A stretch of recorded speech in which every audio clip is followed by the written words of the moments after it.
बिस्मिल्लाहिर्रहमानिर्रहीम अस्सलामु अलैकुम रहमतुल्लाह। Army chief general Asim Munir हलफ बर्दारी के मौके पर ऐवान सदर पहुंचे। ऐवान सदर में जनरल आसिम मुनीर ने आसिफ अली जरदारी, नवाज शरीफ, शहबाज शरीफ और सदर आरिफ अलवी के साथ मुलाकात की। अब ये मुलाकातें जो है इंतहाई अहम तरीन मुलाकातें थी और इनके अंदर जो बातचीत हुई, इनके अंदर जो पैगाम कन्वे किया गया, इनके अंदर जो बातें की गई और इंतहाई अहम तरीन है, इनको आपने समझना है। देखें, जनरल आसिम मुनीर काफ़ी अरसे बाद इस तरह से किसी पब्लिक गैदरिंग में पहुँचे हैं और किसी तकरीब के अंदर पहुँचे हैं जहाँ पर ऐवान सदर के अंदर एक तकरीब हलफ बर्दारी हुई और तकरीब हलफ बर्दारी के अंदर जनरल आसिम मुनीर वहाँ पर मेहमान ख़ुसूसी के तौर पर पहुँचे बतौर आर्मी चीफ और उन्होंने उस हलफ बर्दारी में शिरकत की और शिरकत करने के बाद वहाँ के जो शुरका थे, जिसमें नवाज शरीफ, शहबाज शरीफ, आसिफ जरदारी, मरियम नवाज़, मुराद अली शाह, सरफराज पुगटी, चेयरमैन सेनेट और उन तमाम लोगों के साथ मुलाकात की। उसके बाद एक मुलाकात जो है वो सदर आरिफ अलवी के साथ भी हुई। अब इसमें जो सबसे अहम तरीन मुलाकात जो है वो नवाज शरीफ और शहबाज शरीफ के साथ हुई है, जिसके अंदर इन तीनों शख्सियात के दरमियान बहुत अहम तरीन जुमलों का तबादला हुआ है। क्योंकि पाकिस्तान के अंदर असल में एक परसेप्शन मौजूद है कि नवाज शरीफ पाकिस्तान के अंदर एक लंदन प्लान के तहत आया है। वो लंदन प्लान असल में ये है कि जब आर्मी चीफ लगाने का मौका आया, टाइम आया, तो उस वक्त में army chief general Asim Munir और बहुत से 4-5 और नाम शामिल थे उस लिस्ट के अंदर जिनको आर्मी चीफ लगाया जाना था। उसमें नवाज शरीफ ने जनरल आसिम मुनीर का नाम फाइनल किया और फाइनल इस वजह से किया गया कि उनके दरमियान एक मामला तय हुआ। अब ये इस हवाले से बहुत सारी खबरें पाई जाती हैं और इस हवाले से खबरें मार्केट के अंदर चलती हैं और इमरान खान भी इस बारे में अक्सर औकात बात कर चुका है। इमरान खान भी इस बारे में बता चुका है कि एक लंदन प्लान मौजूद है। एक लंदन प्लान हुआ है जिसमें नवाज शरीफ को पाकिस्तान लाने का मकसद ये है कि नवाज शरीफ को पाकिस्तान ला के उसके केसेस माफ़ करवा के उसको NRO दिलवा के उसको पाकिस्तान का वज़ीर-ए-आज़म बनाना है। अब ये तो प्लान है, लेकिन यहाँ पर तो सारी चीज़ें उल्टी पड़ गई हैं क्योंकि जो आखिरी स्टेज थी, जो आखिरी मामला था, वो उल्टा पड़ गया है। बाकी तो तकरीबन तमाम चीज़ें हो गई कि नवाज शरीफ पाकिस्तान आ गया, लंदन से निकला, पाकिस्तान पहुंच गया, पाकिस्तान के अंदर इस्तकबाल हुआ, केसेस माफ़ हुए, NRO मिल गया, इलेक्शन हो गए। अब आगे जब वज़ीर-ए-आज़म बनने का मामला आया तो उधर जो है वो इनकार हो गया। अब इसके ऊपर जो है वो नवाज शरीफ को बड़ा गुस्सा है। नवाज शरीफ का गुस्सा जो है वो इस वक्त आपको मुख्तलिफ मौक़ों के ऊपर नज़र भी आता है। आप कौमी असम्बली का सेशन हो जाए, इसकी तकरीरें हो जाएँ, ख़िताब हो जाए, किसी जगह के ऊपर भी आप देखेंगे कि नवाज शरीफ इस वक्त शदीद तरीन गुस्से में आपको नज़र आता है। नवाज शरीफ नॉर्मल अंदाज में नज़र नहीं आता।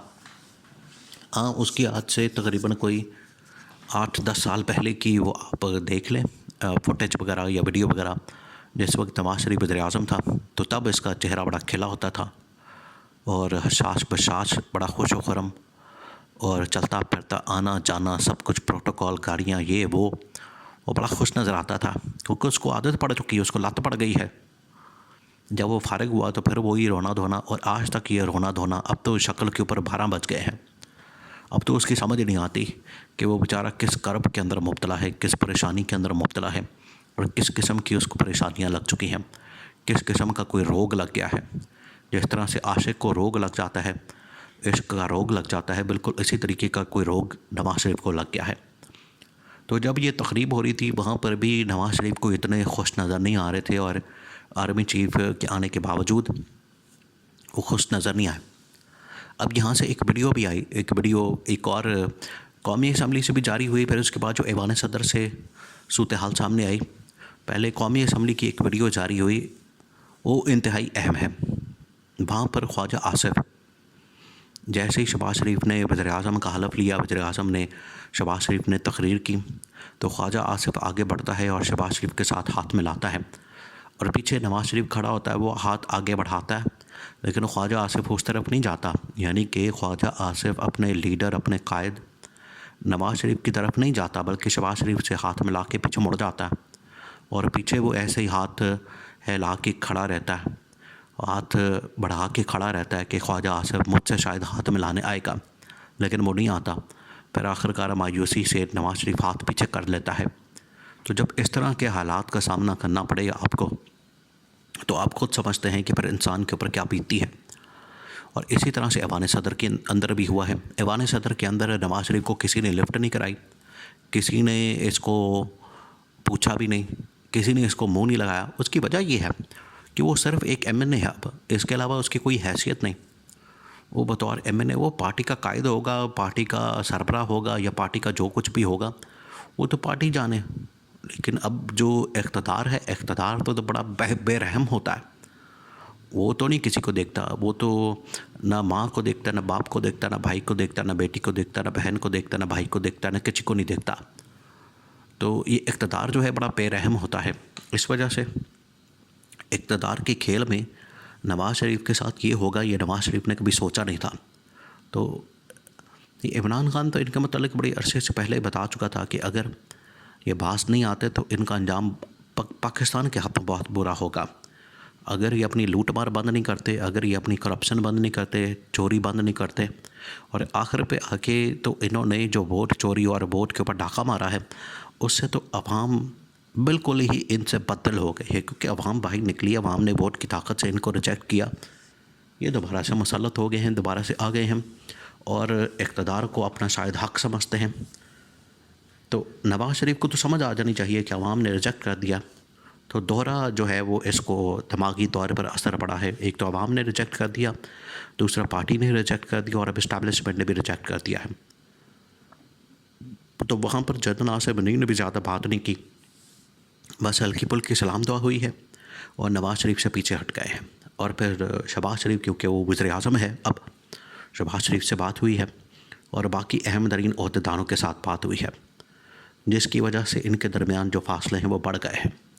इनके दरमियान जो अब दूरियां हैं वो बढ़ गई हैं। अब नवाज़ शरीफ वो नवाज़ शरीफ नहीं रहा जो डील करके NRA के वज़ीर-ए-आज़म बनना चाह रहा था, इसको सब्ज़ बाग दिखा के, और शहबाज शरीफ ने ये सारा किया। तो आज इस्टेब्लिशमेंट और नवाज़ शरीफ को आमने सामने कर दिया।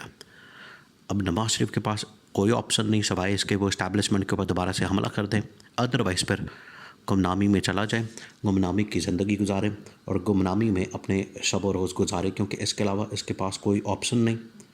और इमरान ख़ान ही असल में सही मानों में वज़ीर-ए-आज़म है। 25 करोड़ आवाम का ये आज नवाज़ शरीफ भी मानने पर मजबूर हो चुका है, मान चुका है।